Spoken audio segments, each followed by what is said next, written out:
పాల్కొండ పట్టపగలే దొంగల బీభత్సం. అమ్మవారి నగలపై కన్నేసిన కేటుగాలు. పాల్కొండ కొండాపురం గ్రామంలోని గాయత్రీదేవి ఆలయంలో అమ్మవారి నగల అపహరణకు తెగించిన దుండగులు. ఉదయం 8:30 ప్రాంతాల్లో భక్తులు గుడిలోకి ఎంటర్ అయిన దొంగలు. అమ్మవారి విగ్రహంపై ఉన్న బంగారం అపహరణ. ఘటన స్థలానికి చేరుకొని దర్యాప్తు చేస్తున్న పాల్కొండ పోలీసులు. పాల్కొండ పట్టణం దొంగల భయంతో ఒక్కసారిగా ఉలిక్కిపడింది. కొండాపురం గ్రామంలోని గాయత్రీదేవి అమ్మవారి ఆలయంలో దొంగలు బీభత్సం సృష్టించారు. ఏకంగా అమ్మవారి విగ్రహం మీద ఉన్న బంగారాన్ని దోచుకుపోయేందుకు సైతం తెగించారు. ఉదయం భక్తులు ఎంటర్ అయిన దొంగలు పంతులు గారు టిఫిన్ కోసం బయటకు వెళ్లిన సమయం దాకా నక్కి ఉండి దోచుకున్నట్టుగా తెలుస్తోంది. అమ్మవారి మూలవిరాట్ మెడలోని 4 మంగళసూత్రాలు, అమ్మవారి ముక్కుపుడక, అమ్మవారి బంగారు నేత్రాలు దోచుకున్నారని తెలుస్తోంది.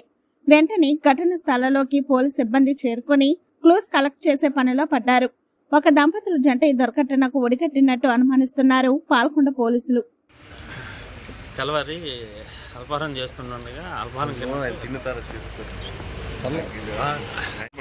తెల్లవారి 8:30 సమయంలో అల్పాహారం అని చెప్పి ఉత్తర వైపు ఉన్న మెట్ల మీద కూర్చొని అల్పాహారం చేస్తుండగా ఒక దంపతులు వచ్చి అమ్మవారి దర్శనం చేసుకొని బయటకు వచ్చేసి మళ్ళీ లోనికి వచ్చారు.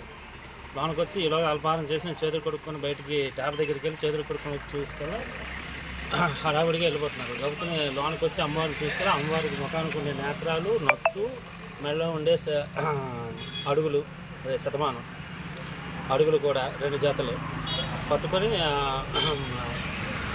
చూసుకెళ్ళలేదు.